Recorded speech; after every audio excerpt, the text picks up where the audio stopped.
प्रहार में अब बात करेंगे संभल दंगे में पूछताछ की। संभल दंगे में पहली बार समाजवादी पार्टी के सांसद जियाउर रहमान बर्क एसआईटी के सामने पेश हुए हैं। एसआईटी ने उन्हें 25 मार्च को दिल्ली जाकर समन दिया था और आज पूछताछ के लिए बुलाया था, जिसके बाद एसपी सांसद बर्क आज संभल के नखासा थाना पहुंचे हैं। दरअसल बर्क को आज पूछताछ के लिए संभल कोतवाली जाना था, जहां एसआईटी की टीम उनका इंतजार कर रही थी, लेकिन एसपी सांसद बर्क कोतवाली न जाकर नखासा थाना पहुंचे, जिसके बाद कोतवाली से एसआईटी की टीम नखासा थाना जा रही है। आपको बता दें कि संभल में 24 नवंबर को हिंसा हुई थी, जिसमें 5 लोगों की मौत हो गई थी। ये हिंसा उस वक्त भड़की थी जब कोर्ट के आदेश पर एएसआई की टीम सर्वे करने पहुंची थी। 24 नवंबर को हिंसा के बाद 25 नवंबर को बर्क के खिलाफ एफआईआर दर्ज की गई थी और उन पर लोगों को भड़काने का आरोप लगाया गया था। हिंसा से 2 दिन पहले बर्क ने संभल के जामा मस्जिद में भाषण दिया था और इसी मामले में संभल एसआईटी पूछताछ कर रही है। हालांकि इस मामले में एसपी सांसद बर्क के लिए राहत की बात यह है कि उनकी गिरफ्तारी नहीं हो सकती, क्योंकि इलाहाबाद हाईकोर्ट ने उनकी गिरफ्तारी पर रोक लगा रखी है। मैं भारत का नागरिक हूं और सांसद भी हूं, इसलिए मेरी जिम्मेदारी है कानून व्यवस्था पर, संविधान पर मैं विश्वास रखता हूं और उसके साथ साथ माननीय न्यायपालिका पर मुझे पूरा यकीन है।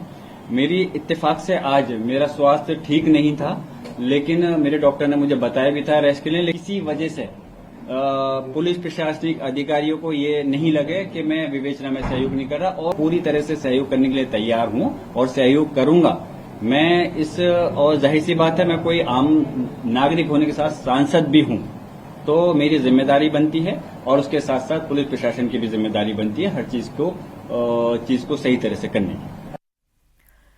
दरअसल समाजवादी पार्टी के सांसद जियाउर रहमान बर्क को संभल हिंसा में आरोपी नंबर 1 बनाया गया। उन पर लोगों को भड़काने का आरोप लगा। बर्क ने हिंसा से 2 दिन पहले 22 नवंबर को मस्जिद में भाषण दिया था और उसके बाद 24 नवंबर 2024 को हिंसा भड़क गई थी, जिसमें 5 लोगों की मौत हुई थी। अब इसी मामले में उनकी एसआईटी के सामने पेशी हुई है, जिसमें उनसे पूछताछ जारी है।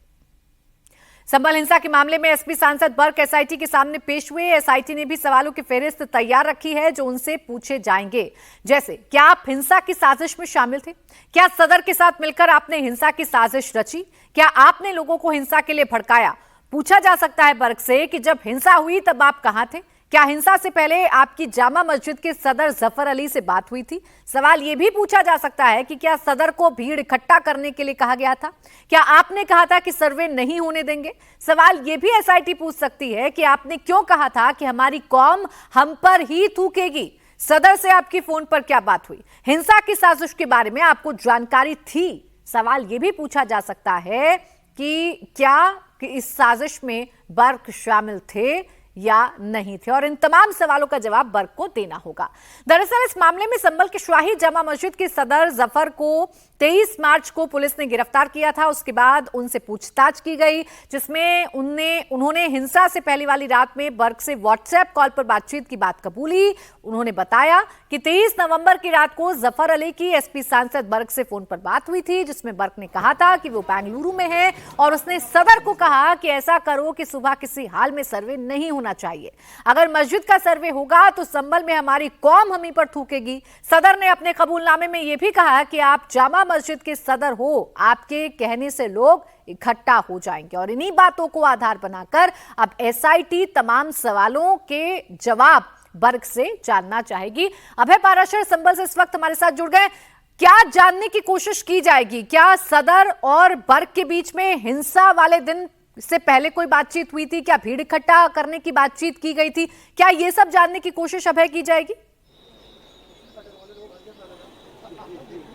देखिए बिल्कुल प्राची, यही सब आधार हैं जो इस वक्त संभल पुलिस के पास हैं और इसी वजह से जियाउर रहमान बर्क जो कि सांसद हैं उनको बुलाया गया है। उन्हें कोतवाली थाने बुलाया गया था, लेकिन वो कोतवाली थाने नहीं पहुंचे और फिलहाल नखासा थाने में वो तकरीबन 11:15 बजे अपने वकीलों के साथ यहाँ पर पहुंचे हैं। और नखासा थाने की तस्वीरें मैं आपको दिखा दूं। अभी अंदर इस वक्त मौजूद हैं जियाउर रहमान बर्क और उनसे एसआईटी की जो 3 सदस्यीय टीम है वो पूछताछ कर रही है। इसमें नखासा थाने के इंस्पेक्टर मौजूद हैं, साथ ही सीओ मौजूद हैं और अभी जो आप देख रहे हैं कोतवाली नखासा, यहां पर जियाउर रहमान बर्क से पूछताछ की जा रही है। असल में जब जियाउर रहमान बर्क ने चंदौसी कोर्ट के अंदर एक जमानत याचिका लगाई थी, उस दौरान जमानत याचिका का विरोध करते हुए पुलिस ने इस तरीके की दलील दी थी कि इस तरह के एविडेंस पुलिस के पास है कि जब हिंसा भड़की यानी कि 24 तारीख को हिंसा भड़कने से पहले सुबह और हिंसा भड़कने के बाद रात को तकरीबन 10:30-11 बजे के आसपास व्हाट्सएप कॉल किया था जियाउर रहमान बर्क ने यहां के सदर जफर अली को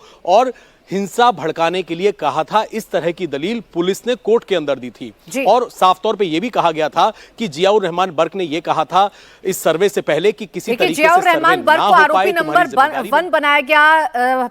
लगातार ये आरोप रखते रहे कि राजनीतिक साजिश के तहत बर्क को फंसाया जा रहा है, लेकिन अब एसआईटी तस्दीक करेगी उन तमाम सवालों के जो फिलहाल इस मामले से उठते हैं। शुक्रिया आपका अभय तमाम जानकारी के लिए।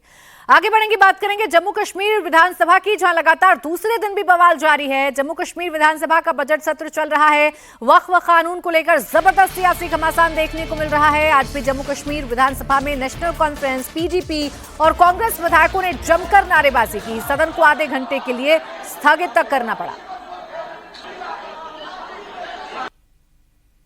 सीटों पर जाइए, अपने अपनी सीटों पर जाइए, अपने अपनी सीटों पर, अपनी सीटों पर जाइए, अपने अपनी सीटों पर, अपने अपनी सीटों पर, यहां नहीं, अपनी सीटों पर जाइए, आप अपनी सीटों पर जाइए, अपनी सीटों पर जाइए, अपने अपनी सीटों पर जाइए।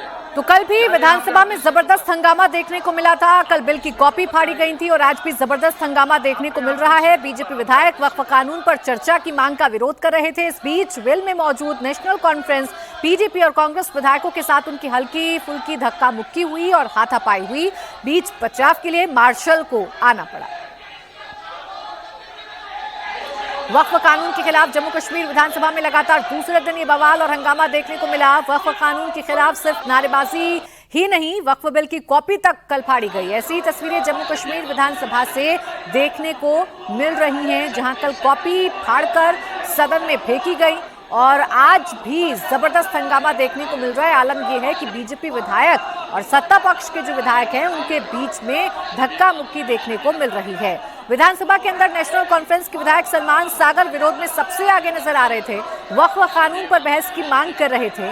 एनसी विधायक ने कहा कि केंद्र सरकार की नजर मुसलमानों की प्रॉपर्टी, मस्जिदों और कब्रिस्तानों पर। वो लोग चाहते हैं कि मुसलमानों की बात तो हाउस में, उन्होंने हमें खाली लेन, ट्रेन और मकान के लिए नहीं भेजा है, उन्होंने बिजली के पोल के लिए नहीं भेजा है, उन्होंने हमें भेजा है हम यहाँ मुसलमानों की बात कर सके, हम यहाँ के राइट्स की बात कर सके, हम कानून की बात कर सके। जो हमसे छीना जा रहा है, हर दिन छीना जा रहा है। 5 अगस्त को लेकर आज तक हर दिन छीना जा रहा है। अभी तक तो जम्मू कश्मीर तक कन्फाइंड था, अब पूरे मुल्क के मुसलमानों पर लागू हो रहा है। 2029 में पावर में आने के लिए बीजेपी सरकार ने वक्फ बिल बनाया, पूरे हिंदू कम्युनिटी को दिखाने के लिए कि देखो हम मुसलमानों को कैसे दबा रहे हैं, हम उनकी जमीनें कैसे छीन रहे हैं, हम उनकी मस्जिदें कैसे बंद करवाएंगे, हम उनके कब्रिस्तान कैसे लेंगे, हम उनके घरों पे कैसे कब्जा करेंगे। ये मोदी गवर्नमेंट का वक्फ बिल में, बीजेपी की वक्फ बिल में यही है।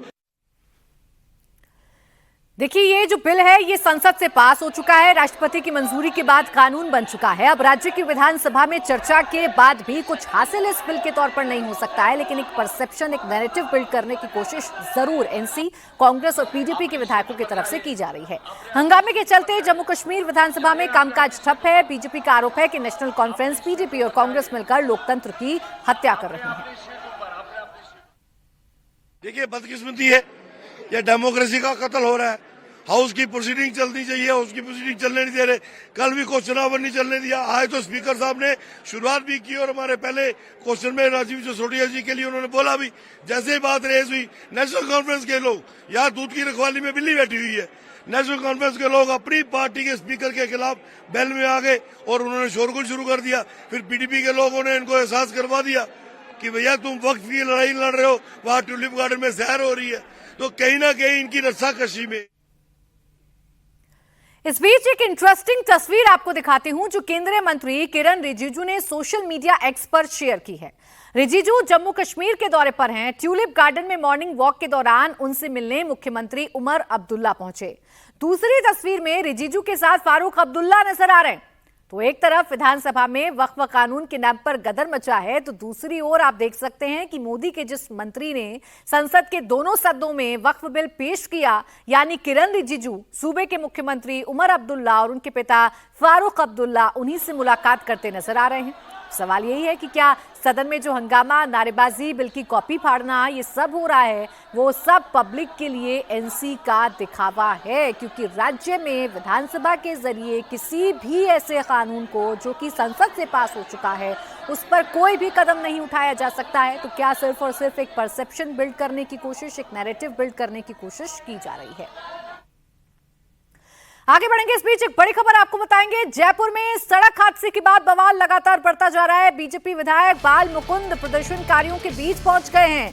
हिट एंड रन केस के बाद हो रहा है ये विरोध प्रदर्शन। पब्लिक ने नाहरगढ़ थाने के पास टायर जलाया। उस्मान को फांसी देने की मांग प्रदर्शनकारी लगातार कर रहे हैं। सड़कों पर इकट्ठा होकर अब उस्मान को फांसी दी जाए, आरोपी को फांसी दी जाए और साथ ही साथ जो स्थानीय विधायक हैं कांग्रेस के, उन्हें भी सह आरोपी बनाने की मांग जो है वो लगातार लोगों की तरफ से की जा रही है। बीजेपी विधायक बाल मुकुंद प्रदर्शनकारियों के बीच में पहुंच गए हैं। दरअसल लोगों का गुस्सा इस बात को लेकर है कि एक तो उस्मान ने बड़ी ही बेदर्दी के साथ जयपुर की सड़कों पर नशे की हालत में तांडव मचाया, 3 लोगों की जान चली गई और जब जैसे तैसे उसे पकड़कर पुलिस के हवाले किया गया तो कांग्रेस के स्थानीय विधायक उनके बचाव में आ गए और उन्हें एक थाने से दूसरे थाने में शिफ्ट कराने की कोशिश जो है वो की गई है। ग्राउंड पर मनीष भट्टाचार्य मेरे सहयोगी लगातार मौजूद है। मनीष, दिखाइए तस्वीरें, बताइए इस वक्त क्या चल रहा है जयपुर की सड़कों पर।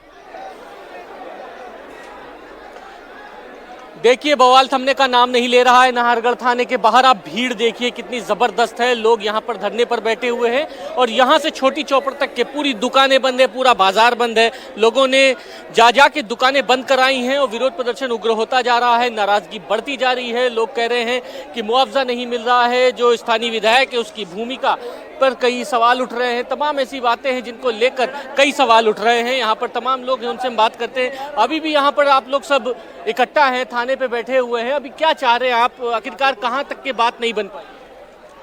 हमारा तो यही मतलब कहना है, जो प्रशासन उन लोगों को जो मुआवजा दिए ना 50 लाख संविधान लोगों को, जो भी गंगा पोल में एक्सीडेंट हुआ था उन लोगों को 50 लाख रुपए दिए, संविधा पे नौकरी दी, संविधा पे और दूध गहलोत सरकार में। और अमीन कागजी ही थे वहाँ के विधायक और यहाँ के विधायक भी अमीन कागजी है। लेकिन वो लोग अब जब हिंदुओं के इतना परिवार उजड़ गए, इतने लोगों का नुकसान हो गया, आम नागरिकों का नुकसान हो गया। अमीन कागजी आए नहीं क्या कल के बाद? कुल मिला के ये तुष्टिकरण की राजनीति है। अगर इसी जगह अगर कोई मोमडन होता, विशेष समुदाय का आदमी होता तो अब तक यहाँ चुके होते। अमीन कागजी से आप लोगों ने संपर्क करने की कोशिश की? बिल्कुल सर, संपर्क क्यों नहीं करेंगे? संपर्क तो कल से हो रहा है सर। को आप तुष्टिकरण की राजनीति यही देख लीजिए कि वहाँ एक छोटा सा एक्सीडेंट होता है, अमीन कागजी आरोपी को लेके जा सकता है। कितने बजे? रात को 3 बजे, यहाँ पर 9:30 भी है। आरोपी को छुड़ा के लेके? हाँ, छुड़ा के लेके आया। संजय नगर जो थाना है ना चांदपुर वाला सर, थाना जब ये नाहरगढ़ थाना जब ये लगता है तो अपराधी को यहाँ पे गिरफ्तार होना चाहिए। ये कौन सी राजनीतिक चाल है? इस बात को लेकर यह कि आरोपी को बचाने की कोशिश कांग्रेस के स्थानीय विधायक ने क्यों की है और इसे सीधे तौर पर सांप्रदायिक रंग देने की कोशिश की जा रही है। शुक्रिया आपका तमाम जानकारी के लिए। आगे बढ़ेंगे, बात उत्तर प्रदेश की करेंगे, जहां फतेहपुर में ट्रिपल मर्डर से पूरे इलाके में सनसनी फैल गई है। मामूली विवाद में हमलावरों ने एक ही परिवार के 3 लोगों की गोली मारकर हत्या कर दी। हत्या के बाद से गांव के लोगों में गुस्सा है। ग्रामीणों ने सड़क पर जाम लगाकर विरोध प्रदर्शन किया। इलाके के हथगान थाने के तहिरापुर चौराहे के पास किसान नेता अपनी बाइक से कहीं जा रहे थे। इस दौरान बाइक पर उनका बेटा और भाई भी सवार थे। तभी ट्रैक्टर सवार से साइड देने को लेकर विवाद हुआ। देखते ही देखते विवाद इतना बढ़ गया कि ट्रैक्टर सवार दबंगों ने गोली चला दी। गोलीबारी में किसान नेता पप्पू सिंह, उनके बेटे और भाई की मौके पर ही मौत हो गई। ट्रिपल मर्डर के बाद गांव में भारी तनाव है। कई थानों की पुलिस फोर्स के साथ मोर्चा संभाले हुई है। तीनों मृतक अखरी गांव के रहने वाले थे। हत्या के बाद आक्रोशित ग्रामीणों ने शव रखकर सड़क पर जाम लगा दिया है। पुलिस ने किसी तरह सभी शवों को कब्जे में लेकर पोस्टमार्टम के लिए भेजा है। साथ ही आरोपियों की गिरफ्तारी के लिए कई टीमें गठित कर दी गई हैं।